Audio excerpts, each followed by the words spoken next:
एक समय में हमारी दुनिया में डायनासोर का राज था। वे चलते थे जहां हम चल रहे हैं। इसी हवा में सांसें ली, इसी धरती पर लड़ाइयां लड़ी। इन दैत्याकार बड़े विचित्र डायनासोर ने करीब 14 करोड़ सालों तक इस धरती पर राज किया। इन डायनासोर की कई हजार प्रजातियां थी। इनमें से कुछ शाकाहारी थे, कुछ मांसाहारी, तो कुछ डायनासोर बहुत ही शांत स्वभाव के थे।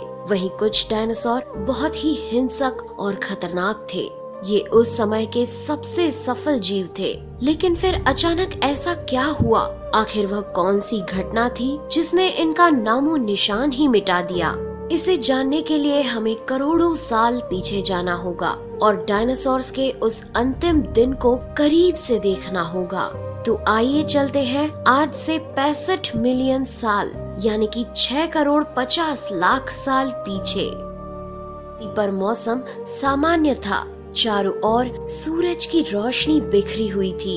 लंबे लंबे पेड़ों से टकराती समुद्र की ठंडी हवाएं और चारों तरफ डायनासोर के चिल्लाने चिंघाड़ने की आवाजें। जब ये सारी डायनासोर प्रजाति बड़े ही आराम से धरती पर अपना जीवन बिता रही थी, तब 10 करोड़ साल पहले ही इनकी किस्मत लिखी जा चुकी थी। 10 करोड़ साल पहले एक छोटा एस्ट्रॉयड का टुकड़ा जो सुदूर अंतरिक्ष से आ रहा था, वह पृथ्वी से लगभग 20 करोड़ मील दूर मंगल और बृहस्पति के बीच बने क्षुद्र ग्रह बेल्ट में घूम रहे एक बड़े एस्ट्रॉयड से जा टकराता है। इस टकराव से उस बड़े एस्ट्रॉयड की दिशा बदल जाती है और वह क्षुद्र ग्रह बेल्ट से निकलकर सीधे पृथ्वी की ओर 22,000 मील प्रति घंटे की रफ्तार से बढ़ने लगता है। जब यह एस्ट्रॉयड पृथ्वी से 3,84,000 किलोमीटर की दूरी पर था, तब धरती से शायद डायनासोर का अंत ना होता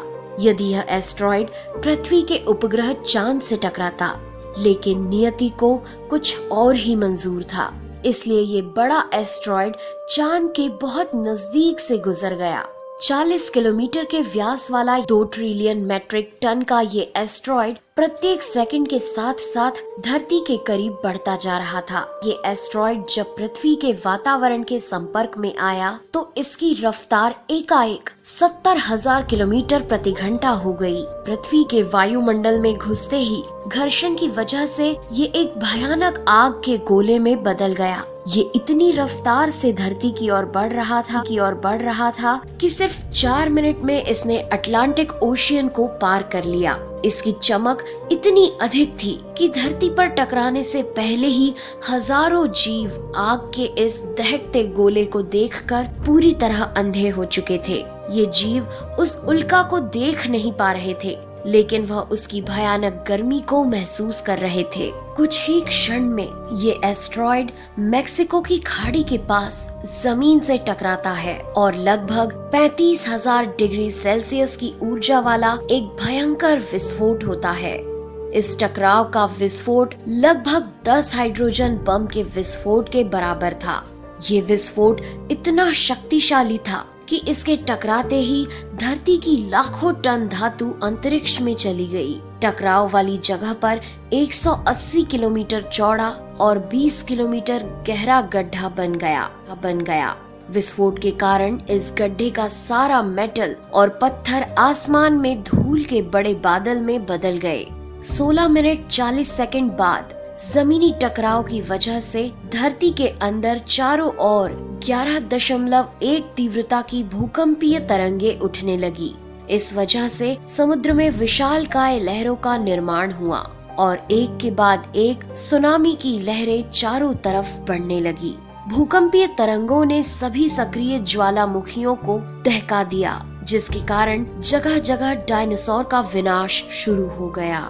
धरती के महाविनाश की प्रक्रिया आरंभ हो चुकी थी। इस भयानक विस्फोट में रेडिएशन की मात्रा इतनी बढ़ गई कि इसके 800 किलोमीटर के दायरे में आने वाले सभी जीव जलकर पूरी तरह राख के ढेर में बदल गए थे। इस महाविनाश में उड़ने वाले डायनासोर इन जमीनी खतरों से तो बच निकले, लेकिन ये तो महाप्रलय की बस शुरुआत मात्र थी। विस्फोट की वजह से जो लाखों टन मेटल, पत्थर और धूल अंतरिक्ष में गया था, वह ग्रेविटेशनल पुल के कारण ठीक 40 मिनट बाद आग के गोले के रूप में पूरी धरती पर बरसने लगे।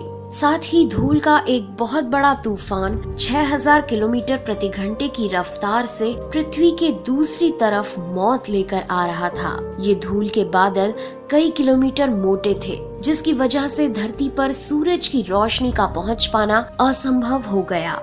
गर्म हवाओं का तापमान 100 डिग्री सेल्सियस से ज्यादा हो जाने के कारण धरती पर पेड़ पौधों की लगभग सारी आबादी जलकर खाक हो गई थी।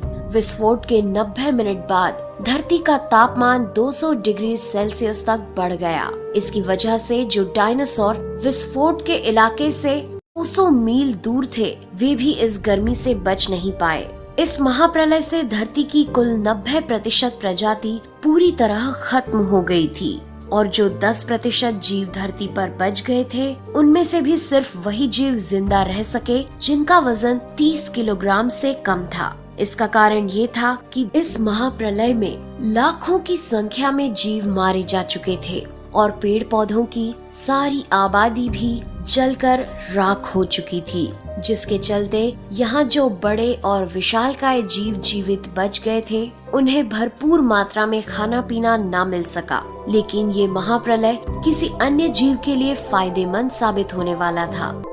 डायनासोर्स का अंत एक नई प्रजाति के लिए सुनहरा अवसर लेकर आया। ये प्रजाति थी मैमल्स की। मैमल्स यानी स्तनधारी जीव। इन्होंने खुद को इस महाविनाश से बचा लिया था। अत्यंत गर्मी से बचने के लिए ये प्रजाति के लिए सुनहरा अवसर लेकर आया। ये प्रजाति थी मैमल्स की। मैमल्स यानी स्तनधारी जीव। इन्होंने खुद को इस महाविनाश से बचा लिया था। अत्यंत गर्मी से बचने के लिए ये जमीन के अंदर रहने लगे थे और जिंदा रहने के लिए इन्होंने सब कुछ खाना शुरू कर दिया। इतने बड़े महाप्रलय के गुजरने के बाद धरती फिर से सामान्य हो गई थी। सतह पर फिर से नए पेड़ पौधे उगने लगे थे और धरती पर जो 5% जीव बच गए थे, उनमें एडाप्टिव रेडिएशन की प्रक्रिया से बहुत सारी नई प्रजातियां जन्म लेने लगी। इयोसीन इपोक में 5.5 करोड़ साल पहले बंदर जैसी प्रजातियां आई। इनकी आंखें सर में आगे की तरफ थी। इसी काल में प्राइमेट्स के सर के अंदर एक महत्वपूर्ण एवोल्यूशन हुआ। इनकी स्पाइनल कॉर्ड को मस्तिष्क से जोड़ने वाला लगा, यानी कि अब जो प्रजाति आई वह सीधे खड़े होकर चलने में सक्षम थी। आज से 4.7 करोड़ साल पहले धरती के वातावरण में लगातार बदलाव होने शुरू हुए। धरती के टेक्टोनिक प्लेट्स में हलचल हुई, जो धरती के 2 बड़े महाद्वीपों को एक दूसरे के पास ले गई। ये वही भूभाग है जहां आज हम भारतीय रहते हैं। ये है इंडिया, जो एशिया महाद्वीप की ओर तेजी से बढ़ रहा था। इन दोनों महाद्वीप के आपस में टकराने की वजह से हिमालय जैसी पर्वतमालाएं खड़ी होने लगी। यह वही पर्वतमाला है जिसे आज हम जानते हैं दुनिया की सबसे ऊंची चोटी माउंट एवरेस्ट के नाम से। ये पर्वतमालाएं इतनी ऊंची थी कि इससे मौसम का पैटर्न बदलने लगा, जिससे पृथ्वी ठंडी होने लगी। इस पर्वत श्रृंखला से गिरने वाला बर्फ आगे चलकर कई नदियों का निर्माण करने लगा। यह वही नदियां हैं जिससे आज हमारी आधी से ज्यादा आबादी को पीने का पानी मुहैया होता है। ओलिगोसीन इपोक में 3 करोड़ साल पहले ग्लोबल कूलिंग हुई। घास के मैदान बढ़ने लगे और जंगल घटने लगे। तब ऐसे जानवर विकसित हुए जो खुले मैदान में रहने के लिए उपयुक्त थे और इन्हीं में दूसरे जानवरों को खाने वाले जानवर भी विकसित होने लगे। 1 करोड़ साल पहले पृथ्वी वह रूप लेने लगी थी जिसे आज हम देख रहे हैं। धरती का वातावरण लगभग पूरी तरह से आज के समान बन चुका था और धरती के सारे महाद्वीप लगभग पूरी तरह से जाने पहचाने थे। लेकिन परिस्थितियां फिर बदलने लगी। 40 लाख साल पहले धरती की टेक्टोनिक प्लेट में एक बार फिर से हलचल हुई और अफ्रीका के पूर्वी इलाकों में एक नई पर्वत श्रृंखला का निर्माण हुआ। ये पर्वत श्रृंखला थी ईस्ट अफ्रीकन रिफ्ट वैली। इस पर्वत श्रृंखला के उभर जाने से यहाँ के हरे भरे जंगलों में आने वाली मौसमी हवा का मानसून पूरी तरह रुक गया और इस वजह से यहाँ के जंगलों में बारिश आनी बंद हो गई। यहीं इसी जंगल में रहते थे द ग्रेट एप्स। ये हैं हमारी काफी दूर के रिश्तेदार। हमारे ये पूर्वज कहलाते हैं पेरोलापिथिकस या पेरोला। हमारे परिवार की शुरुआत इसी ग्रेट एप्स से हुई। पेरोला पेड़ों पर रहते थे और फल खाते थे। वजनी होने के कारण ये एक डाल से दूसरी पर नहीं जा सकते थे, इसलिए ये हमेशा झूलते रहते थे। कभी कभी ये अपने दो पैरों पर भी खड़े हो जाते थे। ये चल सकते थे। आम धारणा के उलट सीधे चलने की क्षमता जमीन पर नहीं बल्कि टहनियों पर विकसित हुई। बाइपेडलिज्म यानी दो पैरों पर चलना इंसानों की नहीं बल्कि एप्स की खोज थी। आगे चलकर ये ग्रेट एप्स जलवायु और जगह के अनुसार बदल गए। कुछ चिंपैंजी और गोरिल्ला में विकसित हुए, कुछ इंसानों में विकसित होने शुरू हुए। वो पूरे अफ्रीका में फैले हुए थे। बारिश के बंद हो जाने से यहाँ के जंगल सूख गए, जिसका सबसे ज्यादा असर इन एप्स पर पड़ा। जंगल सूख जाने से इन एप्स के लिए खाने की समस्या उत्पन्न हो गई और इसीलिए अब ये पेड़ों से उतरकर खाने की तलाश में जमीन पर अपने कदम रखने लगे। ये है एडिपिथेकस रेमिडस। ये हैं हमारे पूर्वज जिन्होंने जमीन पर मानव इतिहास का पहला कदम रखा और आज इन्हीं के कारण हमने चांद पर अपना पहला कदम रखा। इनका दिमाग एक संतरे जितना बड़ा था और इनकी लंबाई 4 फीट तक थी। ये हमारे वंश के सबसे पहले सीधे चलने वाले जीव थे। कई हजार सालों के विकास क्रम के बाद ये दो पैरों पर चलने लगे। इससे ऊर्जा कम खर्च होती थी और ये चलते चलते भी खा सकते थे। दो पैरों पर चलने से अब ये सीधे खड़े होकर दूर दूर तक नजर रख सकते थे। समय के साथ साथ विकास की प्रक्रिया चलती रही और हमारे पूर्वज धीरे धीरे विकसित होने लगे। 23 लाख साल पहले हमारे पूर्वजों का दिमाग काफी बड़ा हो गया था। ये थे होमो हेबिलियस। इन्होंने पहली बार पत्थर को हथियार की तरह इस्तेमाल करना शुरू किया। जैसे ही इस मामूली से पत्थर पर धारदार किनारा बना, हमारे पूर्वजों के पास एक हथौड़ा आ गया। हमें काटने का हथियार मिल गया, जिससे वह हजारों ऐसे काम कर सकता था जो वह पहले नहीं कर पाता था। पत्थर के इस्तेमाल ने अंगूठे और उंगलियों को मजबूती दी, जिससे हम और अधिक कुशल तरीके से इनका इस्तेमाल करने में सक्षम हो गए। समय बीतने के साथ ही हमारे पूर्वज अब समूह में अन्य जानवरों का शिकार करने लगे थे। ये थे होमो इरेक्टस, जो अन्य जानवरों से ज्यादा होशियार थे। इन्होंने ही सबसे पहले आग का इस्तेमाल करना सीखा। आग की खोज हमारे पूर्वजों के लिए सबसे पहले आग का इस्तेमाल करना सीखा। आग की खोज हमारे पूर्वजों के लिए सबसे बड़ी खोज थी। ये उन्हें गर्मी, रोशनी, अंधेरों और जंगली जानवरों से सुरक्षा देती थी और इसी वजह से अब परिवार भी बनने लगे। इन्होंने आग पर मांस को पकाना सीख लिया था। आग पर खाना पकाने का मतलब था कि मांस को चबाने और पचाने में ऊर्जा का कम खर्च होना और इसी वजह से ये ऊर्जा अब इनके दिमाग में खर्च होने लगी और इन्हें कैलोरी और ज्यादा ताकत मिलने लगी, जिससे हमारे पूर्वजों का दिमाग काफी बड़ा हो गया। 2 लाख साल पहले आज के इंसान ने अपना रूप ले लिया था। लैरिंग्स यानी आवाज की जो नली हमारे पूर्वजों में गले के ऊपर थी, वो नीचे आ गई थी। अब हम ज्यादा जटिल आवाजें निकाल सकते थे। हमने बोलना शुरू कर दिया था। पहली बार कोई जानकारी एक से दूसरे इंसान तक या एक से दूसरी पीढ़ी तक पहुंचने लगी थी। यही वो आखिरी विकास क्रम था जिसके बाद विकसित होकर हम बने। हम यानी होमो सेपियंस। 1 लाख साल पहले इंसान कहीं भी जा सकता था।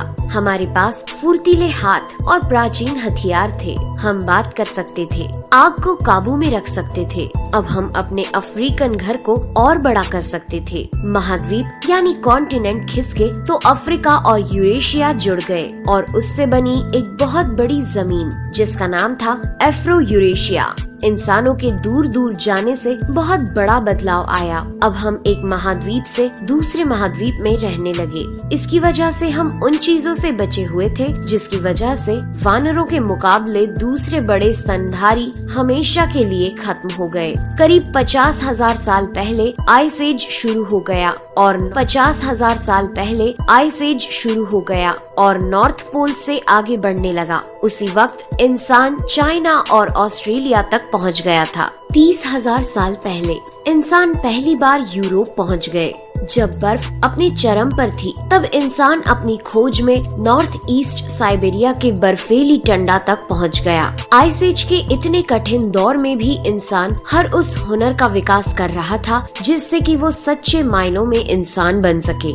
हमने खुद को उस माहौल में ढाल लिया, हम ज्यादा समझदार हो गए। उसके बाद हमने पूरी दुनिया में अपनी बस्तियां बसा ली। समुद्र किनारे से पहाड़ की चोटियों तक, हरे भरे मैदानों से लेकर पथरीले इलाकों तक हर जगह इंसान थे। हमारा हुलिया, त्वचा, बाल और आँखों का आकार जलवायु और जगह के अनुसार बदल गया। हमने अपनी आवश्यकता के हिसाब से खेती शुरू की और जानवरों को पालना शुरू कर दिया। हमने अपनी आवश्यकता के हिसाब से खेती शुरू की और जानवरों को पालना शुरू कर दिया। हमने कस्बों और शहरों का निर्माण शुरू किया। उसके बाद हमारी सभ्यता और संस्कृति का जन्म हुआ।